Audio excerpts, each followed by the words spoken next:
करोड़ों किसानों को पीएम मोदी की बड़ी सौगात। किसान सम्मान निधि की 20वीं किश्त की जारी, वाराणसी से जारी की राशि।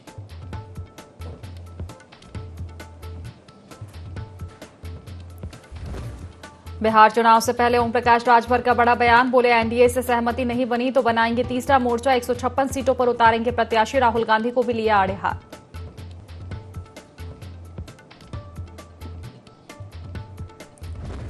सियाना हिंसा मामले में बुलंदशहर की एडीजी ने सुनाया फैसला, 5 दोषियों को आजीवन कारावास, 33 लोगों को सुनाई 7-7 साल की सजा। हिंसा में कोतवाली प्रभारी सहित 2 लोगों को उतारा मौत के घाट।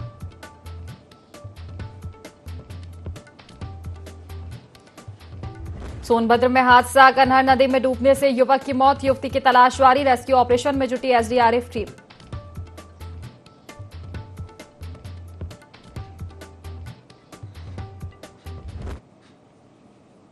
नमस्कार, IND 24 देख रहे हैं आप और मैं हूं आपके साथ खुशी व्यास। चलिए सीधा रुख करेंगे खास खबरों की ओर, जहां बिहार चुनाव को लेकर सुभाषपा के राष्ट्रीय अध्यक्ष ओम प्रकाश राजभर ने बड़ा राजनीतिक संकेत देते हुए कहा कि यदि एनडीए से सीटों पर सहमति नहीं बनी तो वे तीसरा मोर्चा बनाएंगे। उन्होंने बताया कि एनडीए से 70% बातचीत पूरी हो चुकी है, लेकिन 30% मसलों पर बात अटकी हुई है। अगर गठबंधन में रुकावट आई तो प्रशांत किशोर समेत अन्य दलों से मिलकर 156 सीटों पर चुनाव लड़ेंगे। उन्होंने साफ कहा कि इंडी गठबंधन से कोई समझौता नहीं होगा। साथ ही राजभर ने राहुल गांधी के एटम बम वाले बयान पर निशाना साधते हुए कहा कि अगर चुनाव आयोग पर सबूत है तो दिखाए, सिर्फ बीपी सिंह की तरह बोले नहीं। उन्होंने बोफोर्स मामले का हवाला देते हुए तंज कसा कि राहुल गांधी की टुकड़ा लेकर घूम रहे हैं, जिसे कभी नहीं दिखाया गया।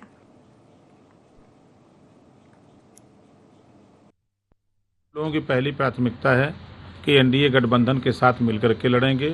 लगभग बात 70% फाइनल हो चुकी है, 30% बचा है। दूसरा ऑप्शन भी हम लोग बना के चल रहे हैं कि बाई द वे किन्हीं कारणों से यदि गठबंधन में कोई बात आई बिहार के नेता लोगों के दबाव में या किन्हीं कारणों से, तो अकेले भी चुनाव लड़ने की पूरी तैयारी हो रही है। हम लोग एक मोर्चा बना के लड़ेंगे। हम लोग 156 सीटों पर काम कर रहे हैं। राहुल जी जब विदेश जाते हैं, चुनाव आयोग को कभी कटघरे में खड़ा करते हैं। जब ये लोग चुनाव जीतते हैं तब ये चुनाव आयोग पर उंगली नहीं उठाते। स्वर्गीय बीपी सिंह जी बोफोर्स मामले का एक टुकड़ा कागज का लेके निकले और आप लोगों के सामने यही कहते हैं जिस दिन दिखा दूंगा उस दिन हालत खराब हो जाएगी, और वो टुकड़ा पता नहीं कहाँ चला गया और बीपी सिंह जी स्वर्ग चले गए। उसी तरह राहुल गांधी जी भी बेचारे वो टुकड़ा लेके घूम रहे होंगे जो कि दिखा देंगे। जो सामान है तो उसको दिखाओ, अगर आपके पास प्रूफ है, एविडेंस है तो उसको दिखाओ, खाली कह क्यों रहे हो। खबर बुलंदशहर से है, जहां बहुचर्चित सियाना हिंसा मामले में कोर्ट का बड़ा फैसला आया। एडीजे 12 के कोर्ट ने 7 साल बाद 38 दोषियों को सजा सुनाई है। 5 दोषियों को आजीवन कारावास की सजा सुनाई गई, तो वहीं अन्य 33 को बलवा और जानलेवा हमला जैसे मामलों में 7 साल की सजा सुनाई गई है। दरअसल सियाना के चिंगरावटी में गोवंश अवशेष मिलने पर 3 दिसंबर 2018 में हिंसा हुई थी। हिंसा के दौरान आक्रोशित भीड़ ने चिंगरावटी पुलिस चौकी जला दी थी। तत्कालीन सियाना कोतवाली प्रभारी सुबोध सिंह व अन्य युवक सुमित की हत्या कर दी गई थी। बुलंदशहर में बहुचर्चित सियाना हिंसा मामले में अब ये बड़ा फैसला आया है। हमारे साथ विशेष लोक अभियोजक राघव जी मौजूद हैं, उनसे बातचीत करके समझेंगे कि जो चिंगरावटी कांड है इस पूरे मामले में कोर्ट का क्या फैसला आया है और कितने आरोपियों को, जो कितने दोषियों को क्या क्या सजा सुनाई गई है। इसमें कुल 44 लोगों के खिलाफ आरोप पत्र आया था। 44 में से एक नाबालिग था, उसका जुवेनाइल कोर्ट में चला गया और बचे 43 में 5 की मृत्यु हो गई दौरान विचारण। 38 लोगों के खिलाफ परसों दोष सिद्ध हुआ था। उसमें 5 लोगों के खिलाफ प्रशांत नट, डेविड, राहुल, जॉनी और लोकेंद्र मामा, इनके खिलाफ तो शहीद इंस्पेक्टर की हत्या का अपराध था जिसमें ये साबित हुआ है। उनको आजीवन कारावास और अर्थदंड से दंडित किया है। बाकी लोगों को बलवा 307, 436, 332, 353, सार्वजनिक संपत्ति निवारण अधिनियम एक्ट 7 इनमें 7 साल की सजा हुई है और जुर्माना हुआ है।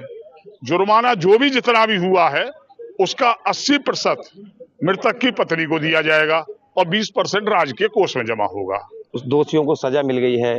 पीड़िता कि क्या इसमें अब आप उनके वकील हैं, तो उनकी तरफ से क्या कुछ बयान है और आपकी तरफ से भी इस न्याय प्रणाली को लेकर क्या कुछ किया? हमको आज तक जो इस केस में न्याय मिला है उससे पूर्ण रूप से संतुष्ट हैं और अपील और जो भी आगे की कोर्ट होगी उसमें भी हम माननीय उच्च न्यायालय इलाहाबाद में और सुप्रीम कोर्ट में हम पूरी मुस्तैदी के साथ लड़ाई लड़ेंगे और ये उम्मीद कर रहा हूं 35 साल की वकालत है, इस फैसले को सुप्रीम कोर्ट भी नहीं बदल पाएगा। ऐसी स्थिति, इतना मजबूत फैसला है। कोई उन्नाव की जिला सहकारी बैंक में नाबार्ड द्वारा बैंकिंग विनियमन अधिनियम 1949 के अंतर्गत 2023-24 और 24-25 का निरीक्षण 14 जुलाई से 2 अगस्त तक किया गया। निरीक्षण समापन से पूर्व बैंक प्रबंधन समिति की बैठक आयोजित की गई, जिसमें नाबार्ड अधिकारी सर्वेश गुप्ता, जिला विकास प्रबंधक सुमित पटेल, बैंक के उपसभापति गंगा प्रसाद सहित वरिष्ठ अधिकारी मौजूद रहे। चलिए एटा से अब आपको खबर बता दें, जहां स्मार्ट शॉप में शॉर्ट सर्किट की वजह से आग लगी। आपको बता दें कि सूचना पाकर कोतवाली नगर पुलिस और दमकल की टीम मौके पर पहुंची। दमकल की टीम एफएसओ केतन कुमार मौके पर पहुंचकर आग पर उन्होंने काबू पाया है। छत पर पड़ी विद्युत केबल में शॉर्ट सर्किट हुआ था। तो कोतवाली नगर क्षेत्र के जीटी रोड स्थित कचहरी मोड़ का यह मामला बताया जा रहा है। स्मार्ट शॉप में शॉर्ट सर्किट के चलते आगजनी की घटना सामने आई है। सूचना मिलते ही पुलिस और दमकल विभाग की टीम मौके पर पहुंची। आगजनी पर काबू पाया गया। तो छत पर पड़ी विद्युत केबल में शॉर्ट सर्किट हुआ था और इसी के चलते आग लगी है। विद्युत केबल में शॉर्ट सर्किट के चलते आग लगी है स्मार्ट शॉप में। हालांकि सूचना मिलते ही मौके पर पहुंची पुलिस और दमकल विभाग की टीम। आग पर काबू पाया गया है।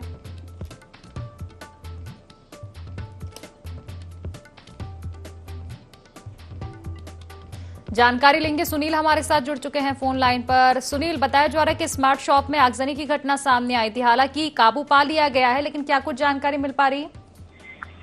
जी मैं आपको बता दूं, एक रात की घटना है। ये जीटी रोड पर स्थित एक शॉर्ट सर्किट से एक दुकान में आग लगी, जो कि बताया जा रहा है ऊपर एक केबल में आग लगी थी। सूचना पर कोतवाली नगर और दमकल एफएसओ केतन कुमार मौके पर पहुंचे, आग पर पाया काबू। चलिए, फिलहाल शुक्रिया आपका तमाम जानकारी साझा करने के लिए।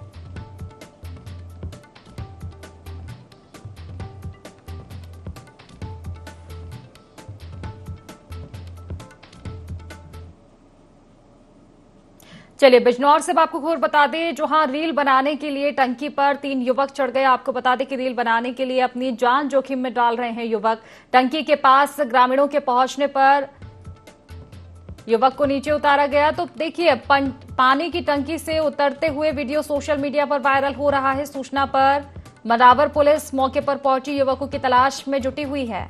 मनावर के सरकारी अस्पताल के सामने की टंकी का ये पूरा मामला है। तस्वीरें भी आप देख सकते हैं।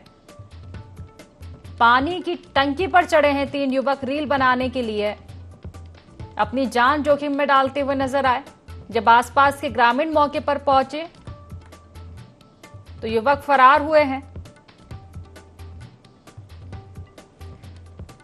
तो वीडियो अब सोशल मीडिया पर वायरल हो रहा है युवकों का टंकी से नीचे उतरते हुए। रील बनाने के लिए टंकी पर चढ़े थे।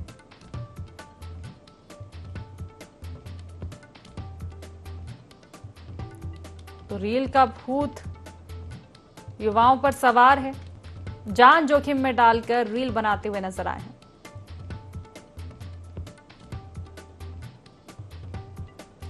युवकों की तलाश में मंडावर पुलिस जुटी हुई है। सरकारी अस्पताल के सामने की टंकी का मामला। खबर लखीमपुर खीरी से है, जहां यूरिया के लिए मारामारी और कालाबाजारी की चर्चाओं के बीच जंगलपाली सहकारी समिति के अध्यक्ष और भाजपा नेता पर किसानों से मारपीट की शिकायत पुलिस से की गई। समिति अध्यक्ष और भाजपा के जिला मंत्री दुर्गेश नंदन पांडे खुद ही भेदभावपूर्ण तरीके से खाद के टोकन बांट रहे थे। शिकायतकर्ताओं ने आर्थिक लेन देन का मौखिक आरोप लगाते हुए शिकायती पत्र में कहा कि विरोध करने पर पांडे ने एक अन्य के सहयोग से किसानों के साथ मारपीट की।